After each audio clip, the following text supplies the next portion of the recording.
নমস্কাৰ, মই বৰ্তমান আছো ওদালগুৰিত এগৰাকী বিশেষ ব্যক্তিৰ নিমন্ত্ৰণ মৰ্মে আহিছিলো আৰু ইয়ালৈ আহি মই এখন বৰ বিশেষ কিতাপ আপোনালোকৰ ওচৰত দেখাবৰ কাৰণে ভিডিঅ'টো তৈয়াৰ কৰিছো। ইতিমধ্যে ময়ো এইখন দেখাৰ লগে লগে অনলাইন অৰ্ডাৰ কৰিয়ে দিছো। ইয়াতে বিভিন্ন ধৰণৰ কথা লিখা আছে বজৰংগ বান সম্পৰ্কীয় আৰু বজৰংগ বানখনৰ কথাটো এনেকুৱা ধৰণৰ হয় যে অসমত বজৰংগ বানখনৰ প্ৰচাৰ খুব নাছিল যদিও মই কৰিবলৈ আৰম্ভ কৰিছো আৰু বজৰংগ বানখন অসমৰ বাহিৰত খুব বেছি প্ৰচলিত হয়।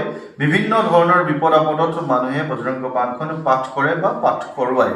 গতিকে ইয়াতো মই আজি বজৰংগ বানখন পাঠ কৰি উঠিলো, কিন্তু ভাল লগা কথাটো এইটোৱে যে এই বজৰংগ বানখনত এই কিতাপখনত সম্পূৰ্ণ কথাখিনি লিখা আছে আৰু মই এই কিতাপখন চাই এটাই সাহ পাইছো যে ইয়াতো যেনে ধৰণৰ কথাখিনি লিখা আছে সম্পূৰ্ণ কথাখিনি মই অলপ ডাঙৰ ভিডিঅ' এটা পৰা বনাই দেখাম, কিন্তু ইয়াতে এই অনুষ্ঠানস্থলীৰ পৰা ইমানকে যিহেতু কৰিব পৰা নাযায়, গতিকে মই অকণমানকে দুটামান কথা আপোনালোকক জনাব বিচাৰিছো। মই যে যিখিনি কৰি আছো সেই গোটেই কথাখিনিক লৈ বিভিন্ন ধৰণৰ কথা আপোনালোকে শুনিব পাৰে, বজৰংগ বান পঢ়িব পাৰে নে নোৱাৰি, এনেকুৱা ধৰণৰ বিভিন্নজনে বিভিন্ন কথা কয়।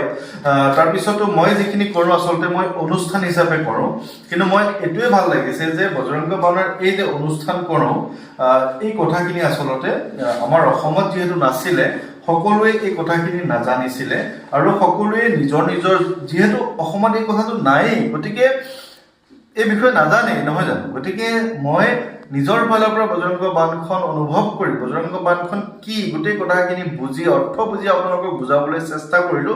আৰু ভাল লগা কথাটো এইটোৱে যে এইখন কিতাপত ধুনীয়াকৈ লিখা আছে বজৰংগ বান কা অনুষ্ঠান অৰ লাভ। এই বজৰংগ বানখন পাঠৰ অনুষ্ঠান কৰিলে কি কি লাভ হয় এই গোটেই কথাখিনি ইয়াতে লিখা আছে। গতিকে कोई भी ऐसा पाठ स्तोत्र या मंत्र जिसके साथ वान शब्द का प्रयोग होता है वो स्तोत्र या पाठ अत्यंत आमोघ होता है। बहुत ही कम ऐसे स्तोत्र है जिसके नाम के साथ वान शब्द का प्रयोग होता है। हनुमान जी का ये पाठ वान की तरह तीव्र तीक्ष्ण और लक्ष्य की सिद्धि कराने वाला है। গতিকে এই বজৰংগ বানৰ অনুষ্ঠানে আপোনালোকৰ যি মনৰ ইচ্ছা হয়, যি উদ্দেশ্য আপোনালোকে এই বজৰংগ বান পাঠৰ অনুষ্ঠান কৰে সেইটো আপোনাৰ সিদ্ধি হ'বই হ'ব। গতিকে এই কথাখিনি ইয়াত লিখা আছে আৰু এইখন লিখিছে ইয়াৰ নহয়, এইখন বাহিৰৰ এখন ৰাজস্থানৰ কিতাপ। আৰু জানে যে ৰাজস্থানৰ যিসকল মাৰোৱাৰী লোকসকল তেওঁলোকে বহুত বেছি বিশ্বাস কৰে ভগত বজৰংগী বাবা, এজন বাবাই এইখন কিতাপ লিখিছে। আৰু গোটেই কথাখিনি মই পিছত জনাম, এতিয়া যিহেতু ইয়াতে পাঠৰ অনুষ্ঠানত বহি আছো অকণমানকে জনালো। গতিকে বজৰংগ বান পাঠৰ যি অনুষ্ঠান মই আপোনালোকৰ ঘৰত কৰি আছো এইটো এটা শুভ অনুষ্ঠান। কোনোবাই কিবা কয় নকয় আপুনি একদম নাভাবিব, এইখিনি কথা বিভিন্ন ধৰণৰ এনেকুৱা বহুত বিদ্যমান লোকসকলে লিখি উলিয়াইছে, অসমত নতুন কাৰণে আমি নাজানো। গতিকে সকলোকে শুভেচ্ছা জনাইছো।